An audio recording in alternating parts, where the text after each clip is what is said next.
Mesdames, Messieurs, merci une fois de plus de nous retrouver sur Canal 2 Info, votre chaîne en continu. Justement, nous sommes en compagnie d'un appelé de Dieu, abbé Étienne Bakaba, prêtre de l'archidiocèse de Douala, qui fait également dans la musique religieuse le gospel. Donc, les questions concernant la religion catholique et autres sujets, même concernant son parcours chrétien jusqu'ici, seront ainsi abordés tout au long de ce programme. Bienvenue à vous, abbé Étienne Bakaba. Merci, bonsoir Devine. Alors, joyeux Noël, bonne année à tous qui nous suivent. Merci mon père. Alors vous êtes tout joyeux, on remarque ici, même dans les couloirs, que vous êtes un homme très joyeux, plein de vie. Alors, qu'est-ce qui peut expliquer cela? C'est tout simplement que la joie terrestre est une anticipation de ce qui nous attend après notre vie terrestre. Après notre vie terrestre. C'est-à-dire quand on dit qu'on ira au ciel, on y croit, on y espère. C'est parce qu'on estime qu'auprès de Dieu, il n'y a que de la joie. Alors on ne peut pas être proche de Dieu et ne pas être joyeux. Moi, j'ai décidé d'être joyeux et de communiquer ma joie à tout ce qui m'approche. En tout cas, vous l'avez fait ressentir à l'entrée de ce studio.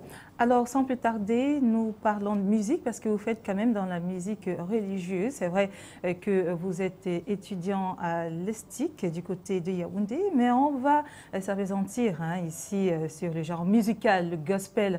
Pourquoi avoir choisi de faire dans la musique religieuse? C'est vrai que vous êtes un abbé, un appelé de Dieu, mais vous avez certainement une raison assez concise dans le pouvoir de faire la musique religieuse.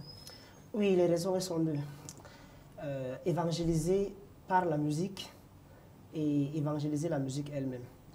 Évangéliser par la musique parce que j'estime que la musique est un instrument de communication.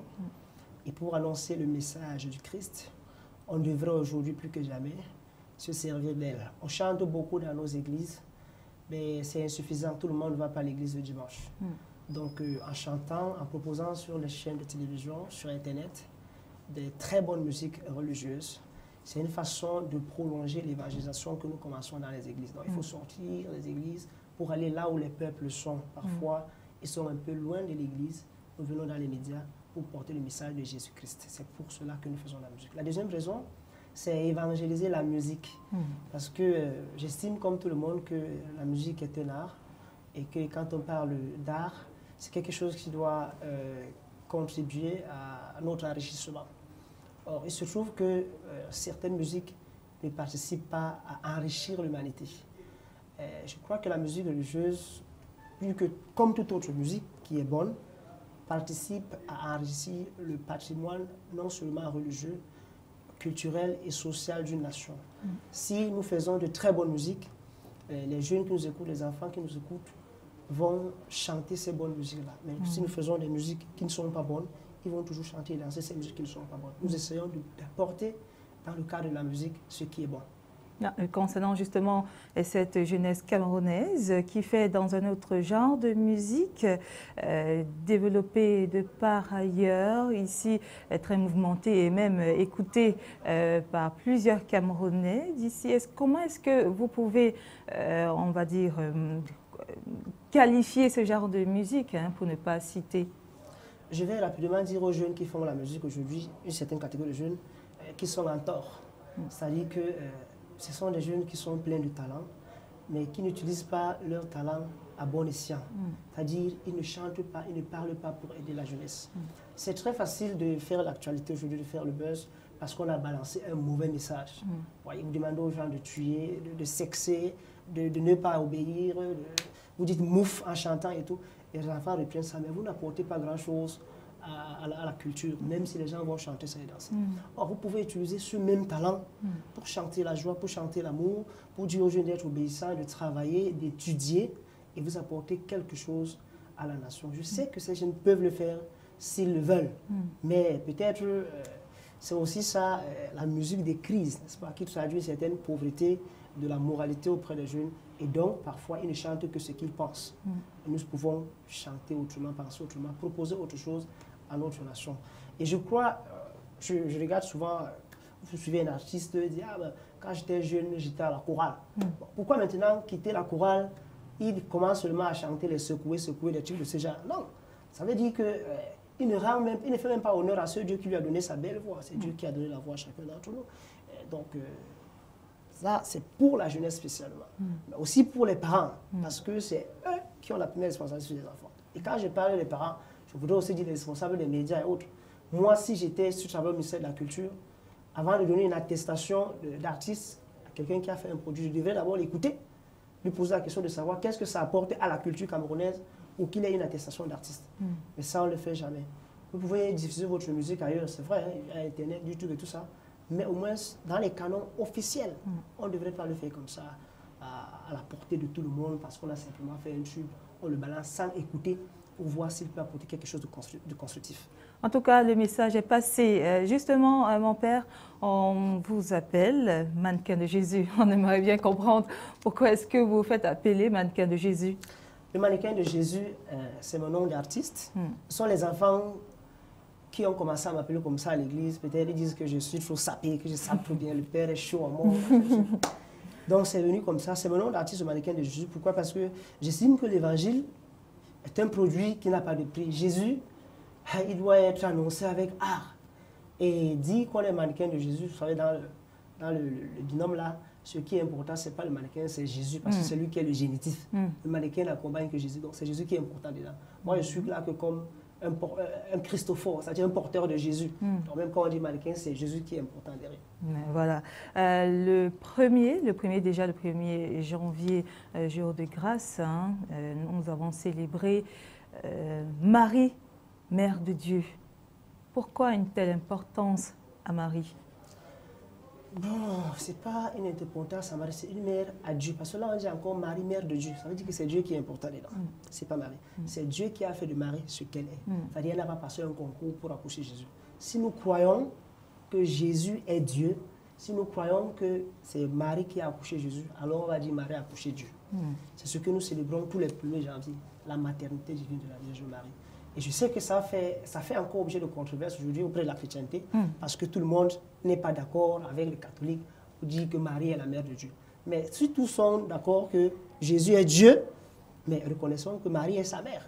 Alors on la chante et on la célèbre. D'ailleurs, je fais un tube là-dessus, Ave Maria, dans lequel j'invite chacun d'entre nous à aimer sa mère comme Jésus a aimé sa mère.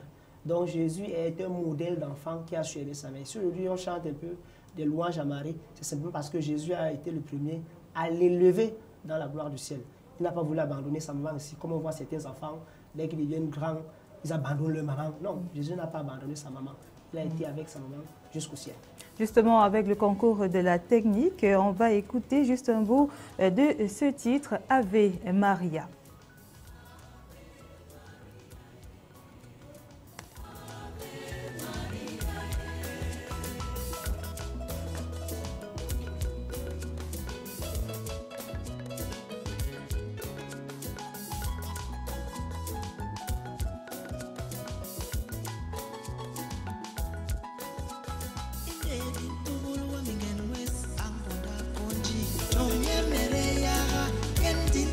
Don't you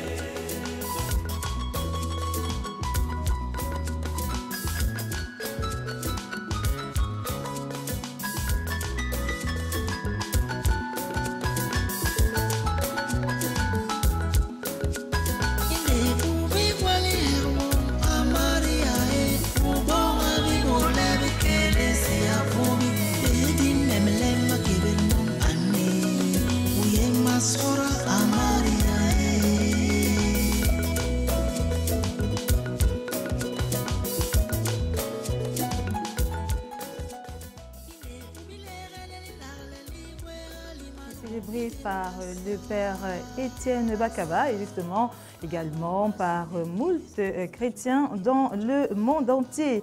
Nous quittons donc de la question de mère, ou alors de mère de Dieu, à celle de la Sainte Trinité. Nous voudrions ainsi comprendre même le bien fondé de la Sainte Trinité. Comment comprendre la Sainte Trinité?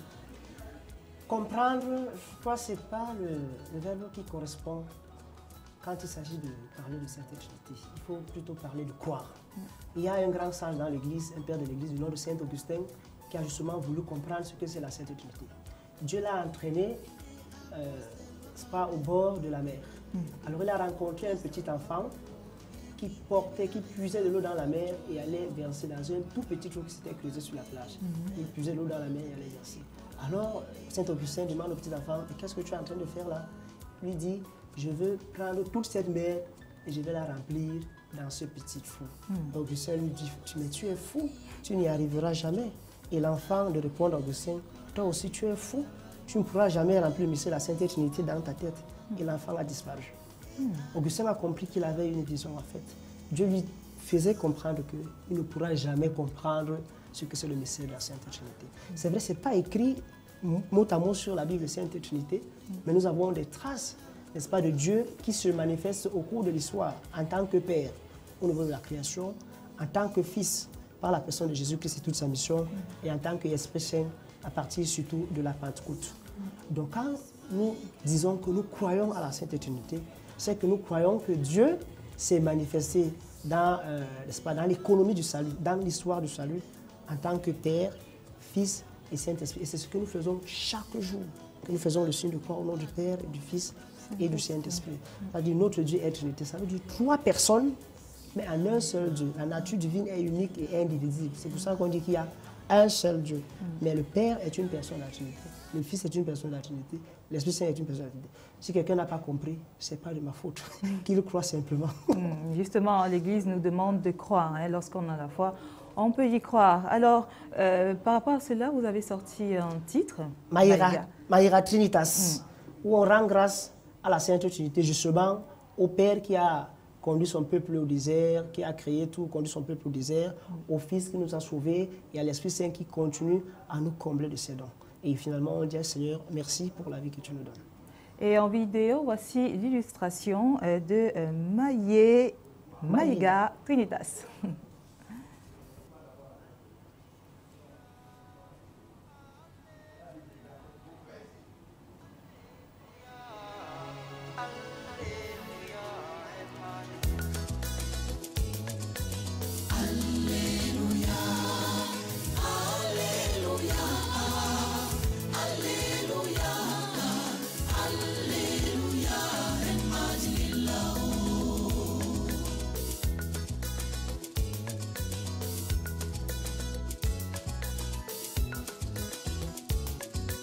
Bangayong eyo asong job yon iye mapubi miss. Hallelujah en majililao. Ini banga ang hengel be yon libe yabi boro. Hallelujah en majililao. Hallelujah. Hallelujah. Hallelujah.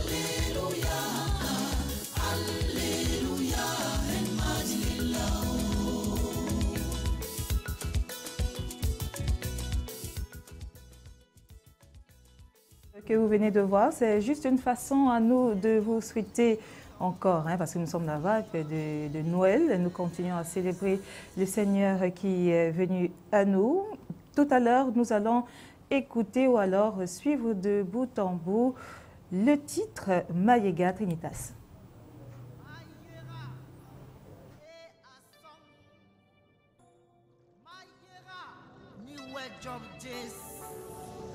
We any best day or sona imase to induru ingedi mem lebi ya bili bumbong di hakani mase di sobere inu we hayom so asong nere unungan wes umaira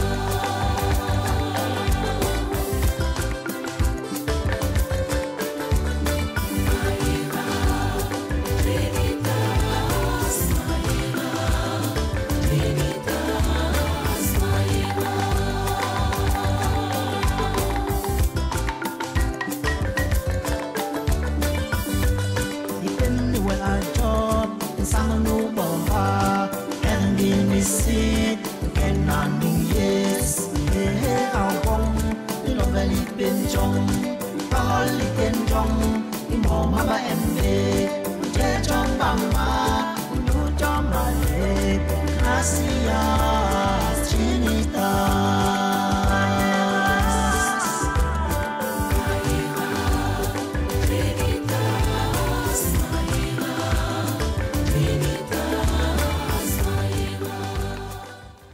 Maïga Trinitas, qui est en langue bassa, je crois, mon père. Alors, Maïga, qu'est-ce que cela signifie? C'est vrai que quand on voit Trinitas, on parle justement de la Trinité, mais Maïga, qu'est-ce que cela signifie? Maïga, c'est un terme technique pour dire merci, pour rendre grâce pour une œuvre dont on a été bénéficiaire. Donc, aussi, on dit merci à la Sainte Trinité pour le don de la vie.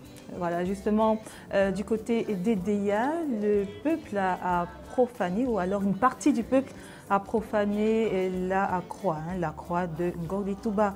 Alors, comment comprendre un tel acte? Comment comprendre qu'un être humain ait le courage de profaner la croix de Jésus-Christ? Ngordi Touba, chez les Bassa, c'est comme la source de laquelle est sorti tout le peuple Bassa, pour bâti. Et donc, à un moment donné, l'Église est allée imposer une croix pour faire de ce lieu qui était culturel à la base, Bassa, un lieu de pèlerinage. Et l'évêque d'Edéa, Monseigneur Jean Bosco Nteb, déjà depuis quelques années, a recommencé les traditionnels pèlerinages à Ngordi Touba. Mais moi, ce scandale ne me surprend pas parce que dernièrement, au Borléa, festival culturel Bassa qui a été tenu ici au Club Comté Bépanda en juillet, j'ai suivi des intervenants qui disaient que l'Église est venue arracher l'héritage culturel du peuple Bassa. J'ai dit non. C'est une mauvaise manière de comprendre l'inculturation, c'est une mauvaise manière de comprendre l'Évangile. L'Évangile n'est pas contre nos cultures. Lorsqu'on vient poser la croix dans un village, ce n'est pas pour dire aux gens, vous devez renier vos cultures, ce n'est pas ça. Le Verbe s'est fait chair, il a habité parmi nous. C'est-à-dire que Jésus est entré même dans chacune de nos cultures, même sans jamais avoir été ici chez nous physiquement. Mais comme Dieu, en prenant la chair humaine, n'est-ce pas, Jésus assume la condition de l'homme. Ça veut dire que nos cultures, lorsqu'elles vont dans le sens positif, lorsqu'elles nous enseignent la solidarité, l'unité, la paix, mais elles n'ont rien de contradictoire avec l'Évangile. Parce que l'Évangile ne nous enseigne pas de tuer les gens, l'Évangile ne nous enseigne pas la violence. Donc venir désacraliser une croix en disant que bon, c'est encore un signe de domination de l'Occident, je crois que c'est une mauvaise manière de comprendre l'évangélisation. Mais ça ne doit pas nous décourager, ça doit simplement nous dire qu'il y a encore beaucoup parmi nous qui ont besoin d'être évangélisés et nous donner plus de force pour aller leur porter le message de Christ, qui est essentiellement un message de paix pour le salut de l'homme. Restons donc dans nos cultures et parlons on parle ici du culte des crânes.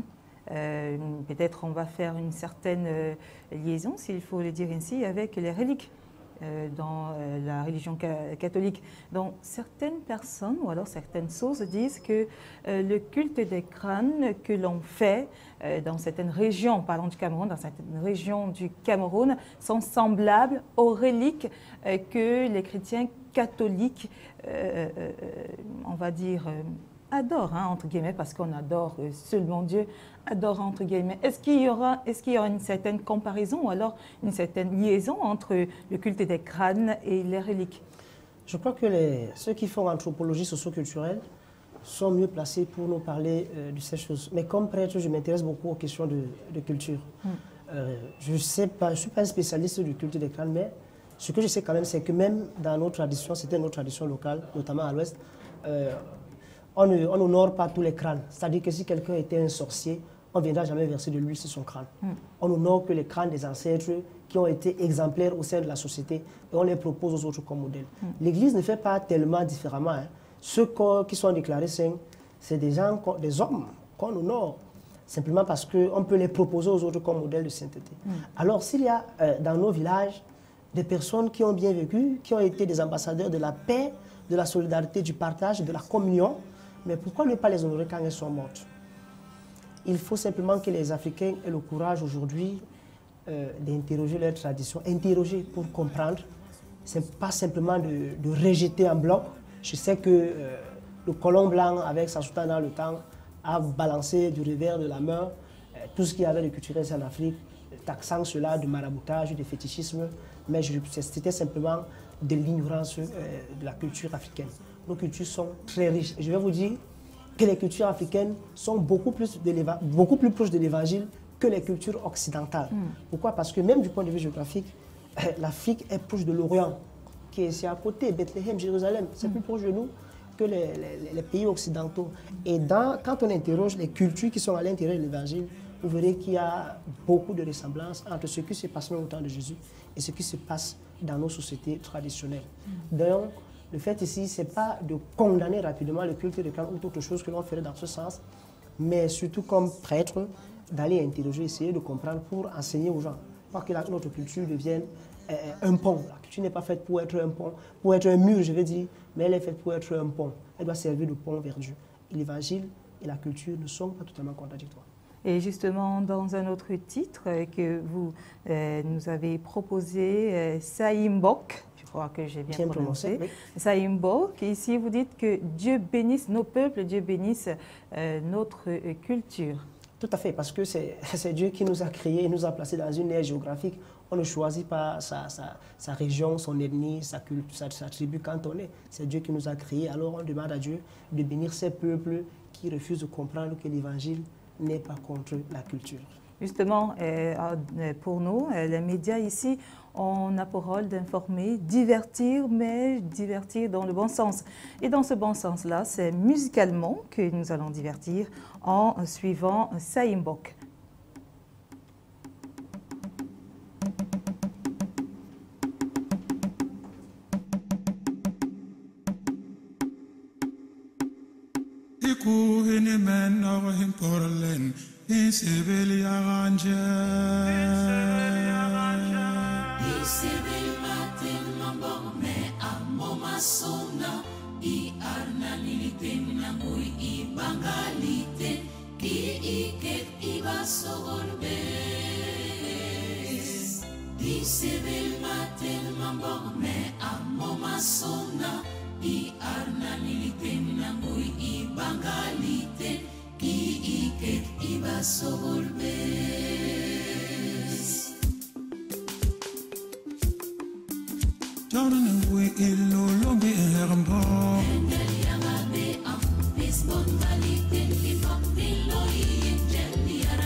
Voilà, Saimbok, une autre belle façon de rendre hommage à notre culture, de rendre hommage à nos ancêtres, par une bénédiction de Dieu.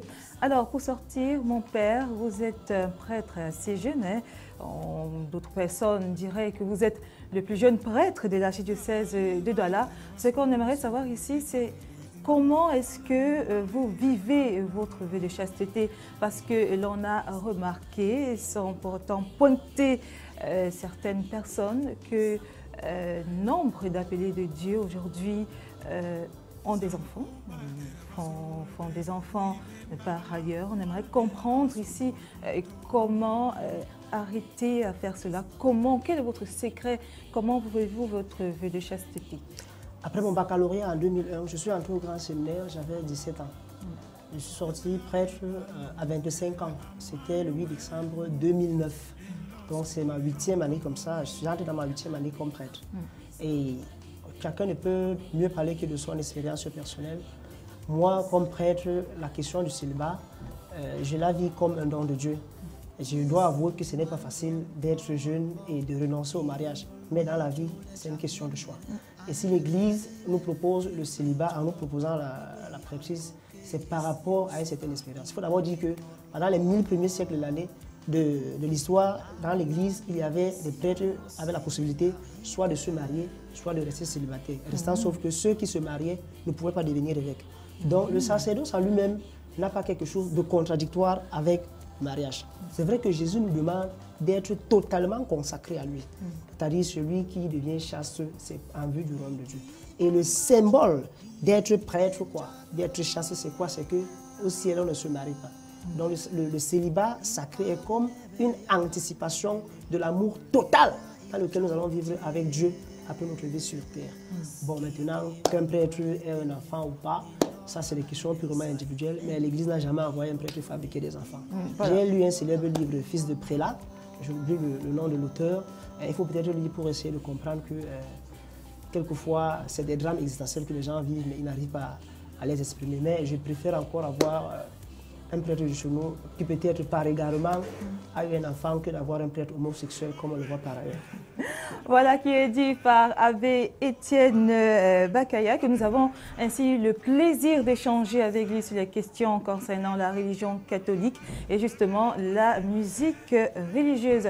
Merci à vous, mesdames et messieurs, de nous avoir suivis. C'est un plaisir de vous retrouver la semaine prochaine ou alors dans les toutes prochaines éditions de votre programme L'invité.